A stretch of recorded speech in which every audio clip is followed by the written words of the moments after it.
I can't believe we've done it. We're at episode 100 of the Who You Work With Matters podcast.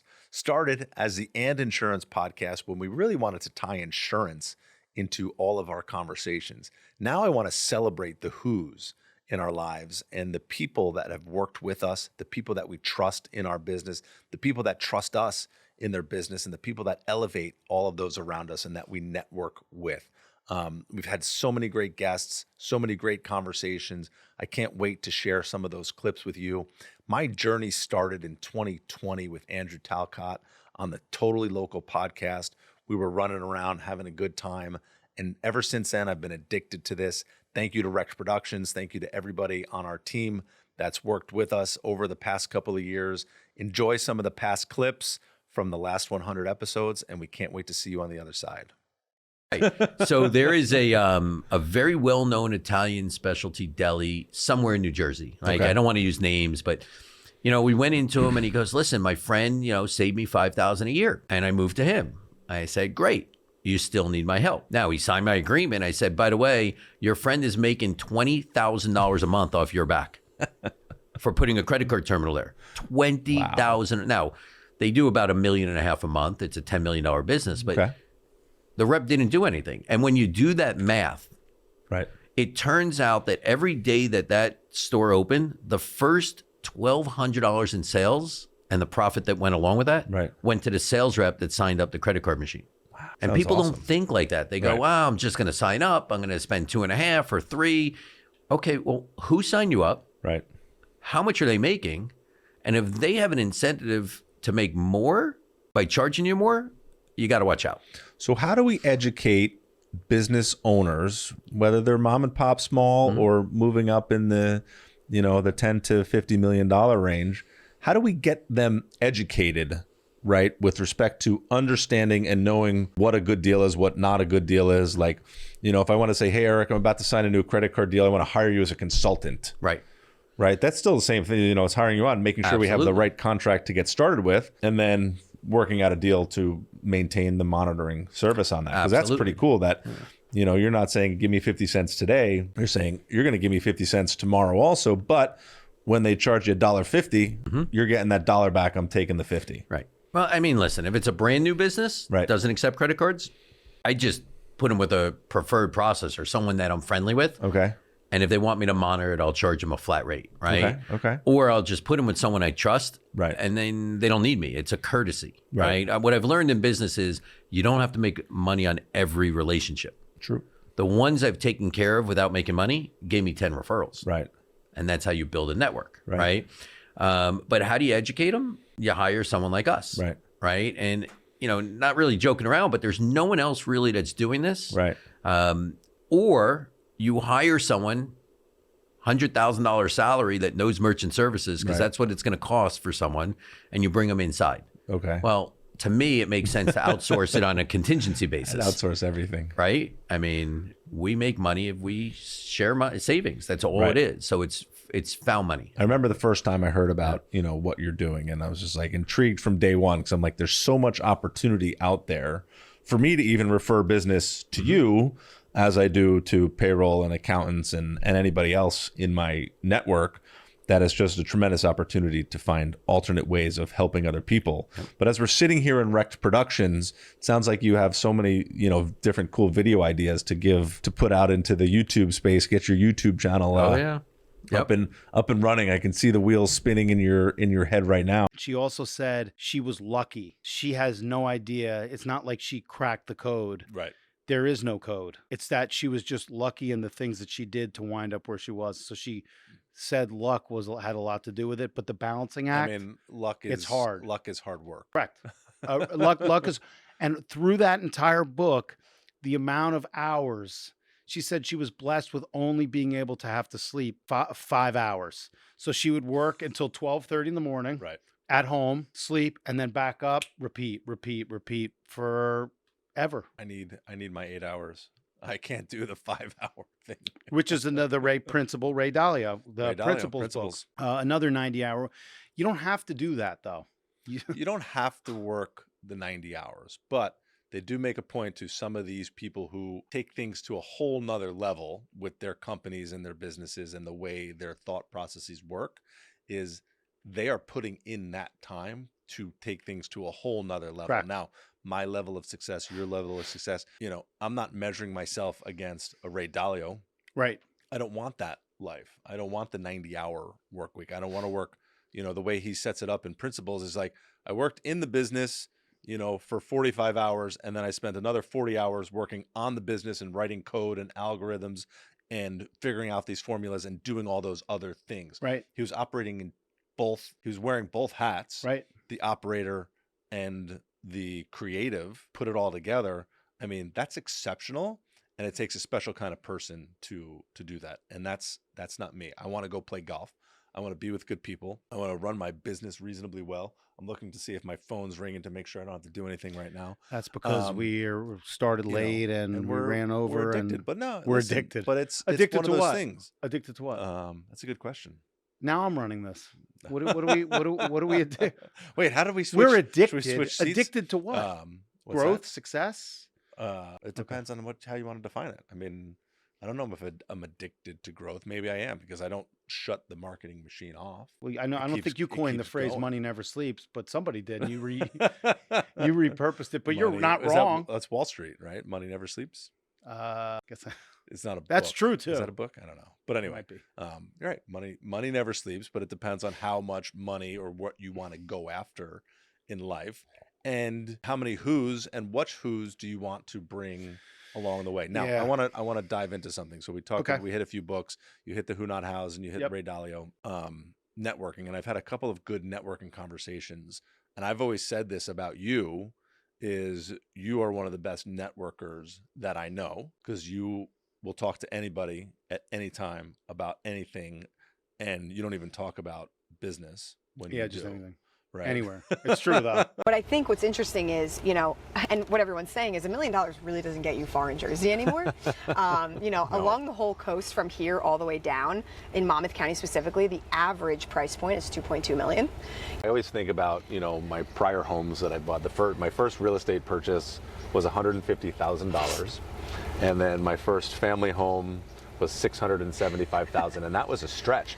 And now that's and that was a nice home at the time. It still is a nice home, but people are buying shacks that are uninsurable, that need a lot of work for a whole lot of money. And I just don't know how it's going on. Like, I was paying rent for $3,000 a month. That same place that was $3,000 a month 15 years ago is now $6,000 a month. It's so expensive. The cost of living is just It's expensive. It's bananas. It's very rare that you're going to find a single person buying a home. I can talk to you about how to be a better broker, but can we talk about how to be a better person?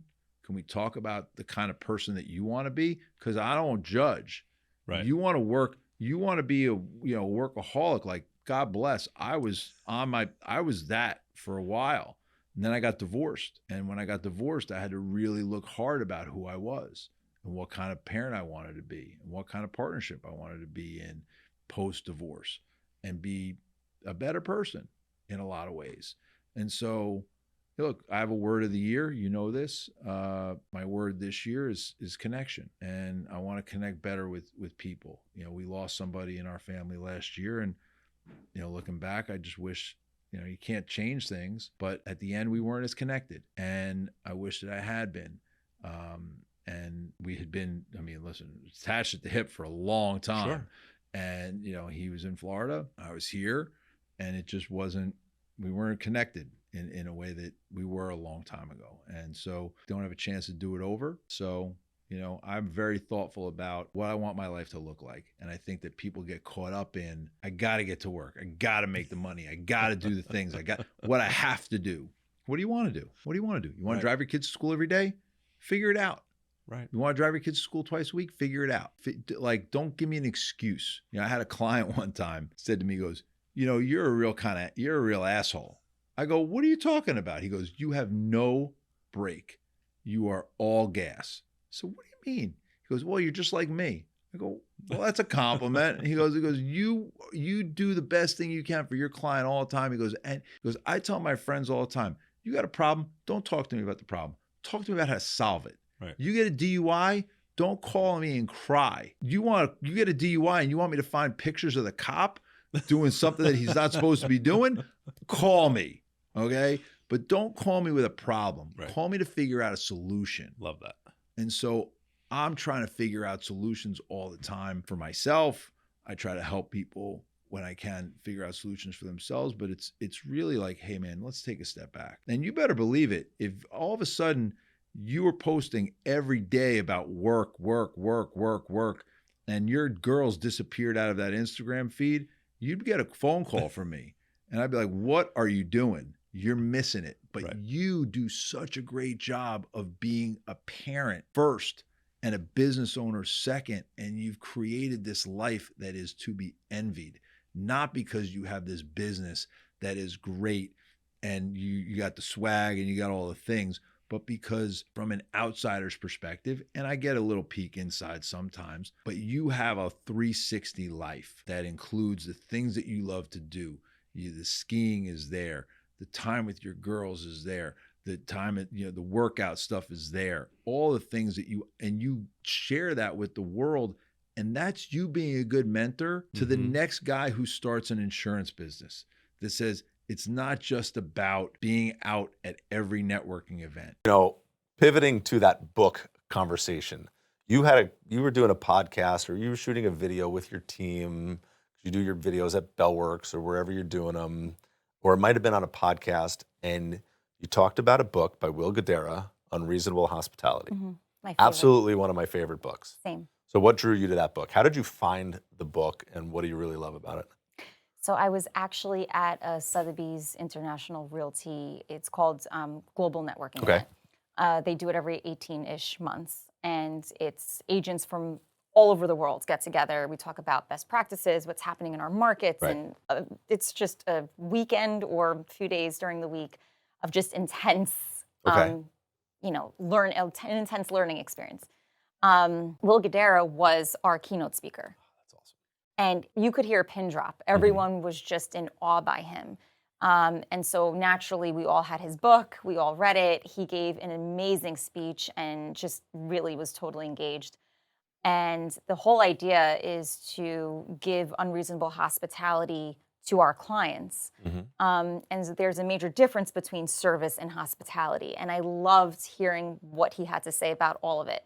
So I was just automatically drawn to it. I ordered the audiobook, I listened to it again, and it's just totally in line with where my thought process is Right. on how to It's handle the it. service is black and white, hospitality is color. Essentially, it's how you concept, make them feel. right? It's what the are they feeling. feeling? You can provide great service, but are you hospitable? And something as simple as bringing them their favorite drink or candy, not alcoholic, but drink or candy. During a home inspection, we're there for a few hours. Right. Sometimes their bellies get, you start hearing the grumbles. And if I just pull out, you love, let's say, Twix bars, and I'm like, you Right. know what, Aaron, here, I brought this for you. You're like, how did you know about that? Right. And there are ways that I figure things out. But giving that type of hospitality, you just feel good about who you're Sure. working with. Sure. It's great in any industry, in anything that we're doing. Any professional that's listening or watching this needs to pick up that book or listen to it on Audible, Unreasonable Hospitality. Have you been to his summit? The summit is called? I think it's even called Unreasonable Hospitality Summit. I It's in New haven't. York City. It's like coming up in September. I didn't register either. I you have to know. register. Is it this September? I I feel thought like it it's just coming passed. up, or it Oh, passed, well. whatever it is. If there's one coming up, I definitely would like to register for it. I think it would be an incredible event, and it's for all industries. Right. But it's the same underlying theme of unreasonable hospitality. and You how think provide it. unreasonable is a negative, right? You Mm. think, oh, unreasonable. No, unreasonable is taking it to another level, taking it to a higher level of positivity Right. and being able to separate yourself from the crowd. So I spoke on a panel a couple of weeks ago in Florida, and I always used to say, we do business with people we know, like, and trust. And someone spun that on me while we were talking on the panel. I said, Aaron, they like us first, then they know us, and then they trust us. Mhm. Right? So we flipped the script a little bit from know, like, and trust to now it's like, know, and trust. And they like us by learning about us in this way. Then they get to know us, when they get to meet us and start having conversations in person and trust us. especially if we can deliver an unreasonably good experience, and it doesn't take a lot to do that. It's an extra 2 minutes to be able to deliver that higher level of experience. And that's what we're going to talk. And everything in between. That's awesome. So what do you do to keep yourself focused, right? So this is an important piece of the puzzle is you have 17 different irons in the fire and you have good teams around it. It sounds like there's no sleep involved, so what are you doing to keep yourself motivated and focused? I just had this conversation with my wife too. I'm like, we need to sleep more. It's, now that we got the watch and you actually see how much sleep you're getting. I got in trouble the other day. Mine said you were asleep from 9:30 to 2:30. I'm like, thanks, watch. It's right, 4 hours, 3 hours, 6 hours. I mean, if I get 6 hours, it's amazing. Right. But so to answer your question, it's prioritizing. I mean, that's really what it comes down to. I mean, listen, you throw 20 balls in the air and just understanding that some are going to fall. Someone gave me this quote recently. It was like, you throw 20 balls in the air, 3 of them are going to be glass. You make sure you catch the glass ones, and all the other ones can fall. They're rubber. They're going to bounce right back up. That's interesting. I so like that's the way I think about it. I throw all the balls in the air, right? And obviously, I prioritize family. Right, that glass ball is always number one. Yep. And then, and everything else is pretty much after that, right? And then, obviously we got to keep the lights on. So we got to check out the finances of the company and making sure those things, my staff is a glass ball. So I try to check in with my staff as often as possible. Right. Hey, are you good? Everything all right? What do we need to do? What's causing you the biggest headache right here, right now? Can we figure out, again, IT mind, is there an efficient AI system out there that can help you do something? You're building those algorithms in your head. And then again, if right now we're doing a lot of buying, so I'm underwriting a lot. So I'm not in the day-to-day property management stuff. So I'm checking in with my property manager. Hey, everything good over there? Okay, good. Because I want to underwrite these 3 deals and see, where we are. So in real estate, and this as well, because you deal with a lot of investors and even insurance. There's a bunch of different things that you guys do. And we just had the conversation. You're in like 10 different lines. You prioritize it. Right. And obviously you just, whatever you care about the most. And what I'll say in the beginning when I was prioritizing was more about money. It's not about money anymore as much as it is. Isn't that a great feeling? It is a great feeling. That is one of the best feelings of business, to get to the point where you don't care about the money, because the money will follow. Right. It's more about what I enjoy doing, hanging out with the people I want to hang out with. Right. I mean, the ROI on this right now is really not financial. Right. It can be, if you do it for long enough and you do it the right way, but I would think, I do this because you seem like a great guy and I love chatting with people like you. And I think that you do this because it's the same thing. And if you get some tail end out of it, great, Right. but you spend time talking This to costs people me you know. money. This is an expense item for me. Right. But I get to spend time with good people, and I learn from every single person that sits here. One of my famous lines is, I always love interviewing attorneys because I get free legal advice, and they hate when I say there's no such thing as free legal advice. But you interview an attorney or an accountant, they're spitting out gems and gold for 25 minutes here.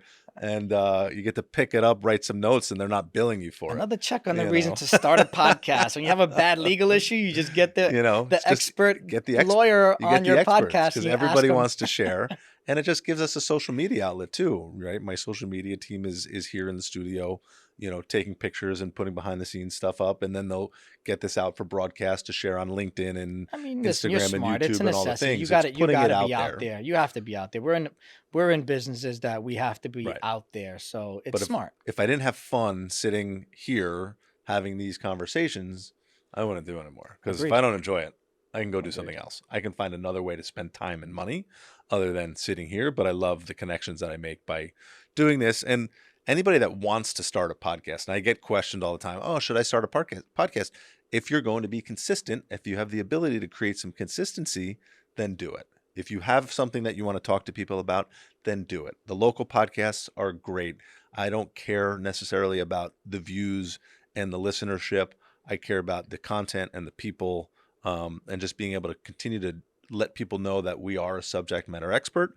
We are out there and we're able to be approached.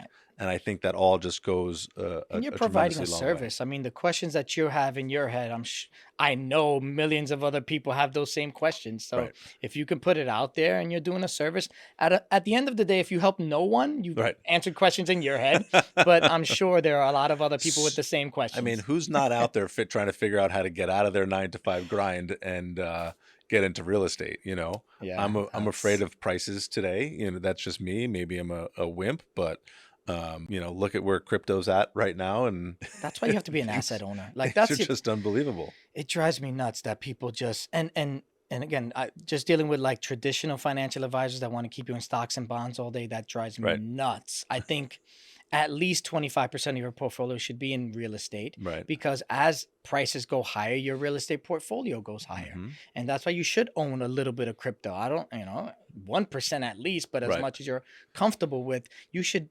Like, I believe in diversification, but I also believe in diversifying to the point where putting more of your eggs in the stuff that you understand more. Sure. If you're a stock guy, then yeah, put 80% of your Right. money in stocks because you know it. Right. And I'm a real estate guy. 90% of my portfolio is in real estate. Mhm. My assets are all in Love real that. estate. The other 10% is stocks, bonds, and Mhm. crypto. And that's what I do. That's great. But if you're someone that you don't have an expertise in any asset class, Mhm. then you should have real estate. You should have Right. stocks. You should have bonds. You should have all these things that if you're worried about inflation, you have to buy assets because all those things are going to go up when, Right. prices go higher. I'm a big fan of reinvesting in the business too, right? So that's important. You've done that too with the brokerage, with the property management firm.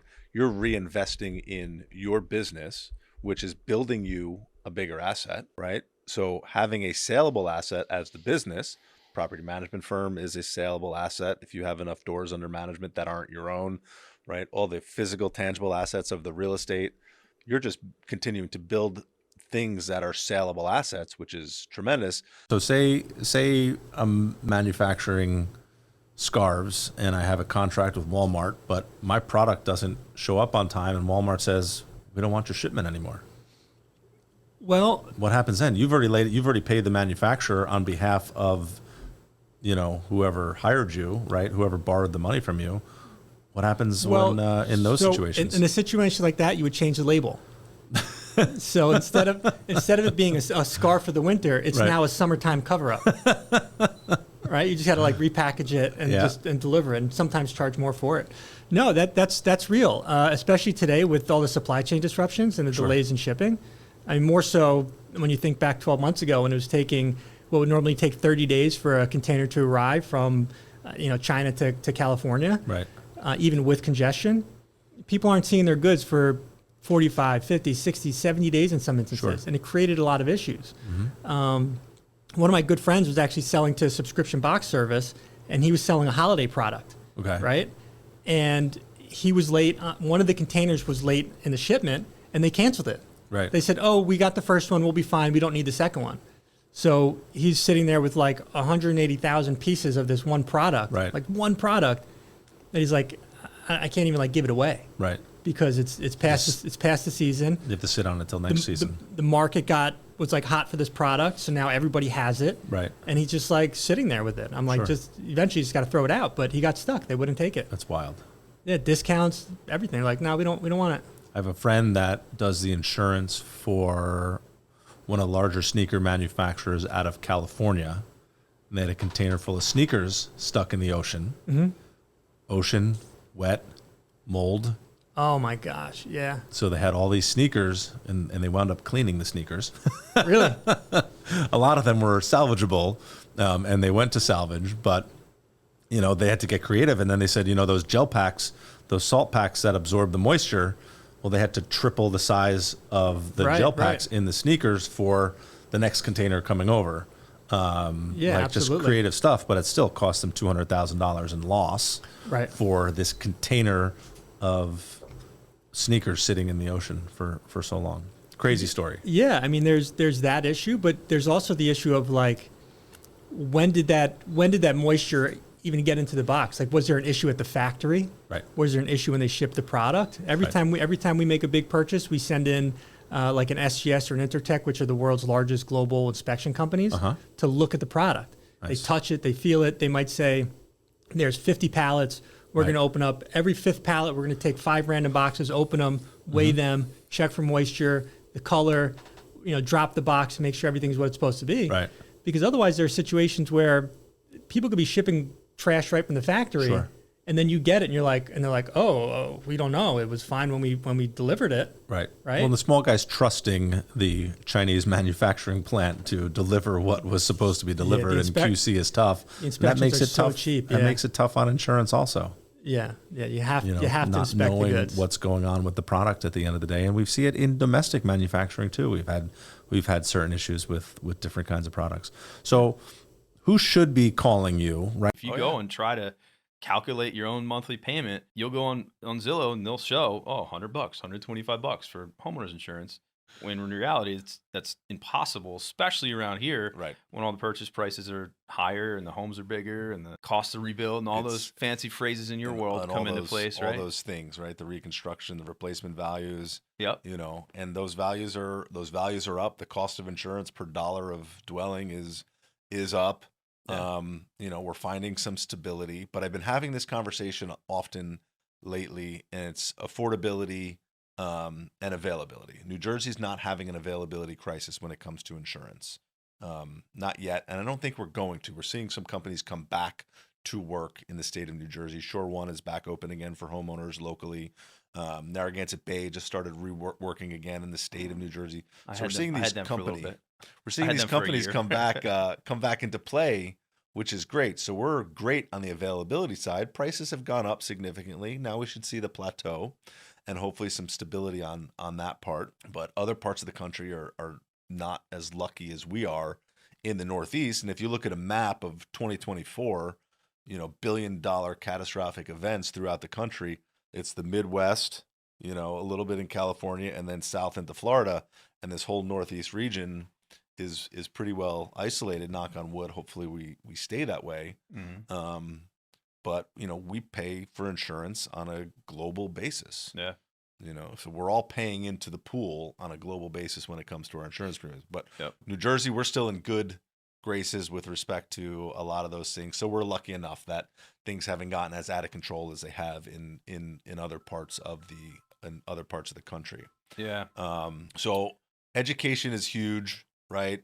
Making sure that the team is in place to get deals done is super important. If you had a crystal ball, Evan Beach, where are these mortgage rates going to go over the next 6 months? I had to. I couldn't not put you on the spot for this one. Oh, you mean the question I get asked every single day of my life? It feels I wasn't going to do it, but but then I'm like, you know what? I'm like, fuck it. I'm like, I just got to put it out there, because if we don't have this bit go up, for Evan's prediction, I had that conversation this morning. We can record two. We can record one on both sides and only release the one that's accurate. And we'll fix it in post, like we talked about, right? Fix it in post. Fix it in post.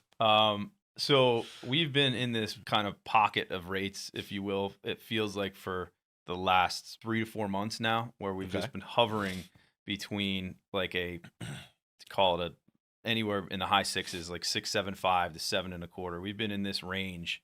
And when I say those rates, I'm talking about your standard 30-year fixed conventional rate. Right. FHA is lower, VA is lower, et cetera.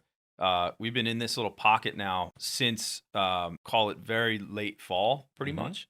So it's really been a stable environment, which makes my job a little bit easier as far as that goes. Like the nightmare in my world was, it sounds crazy to say, but obviously in 2020, in March of 2020, it was completely batshit. I mean, it was like rates were going up and down a point every day. Then in 2022, in the middle of 2022, it was, rates were going up a point, felt like every week, right? Which made my job impossible. And it was impossible to educate a homeowner correctly, because it was just people that were just kicking tires looking at properties were like, hey, I know you looked at this property 2 weeks ago. Rates are 0.5 point higher. Either A, they don't qualify anymore, or B, they don't want to spend that anymore.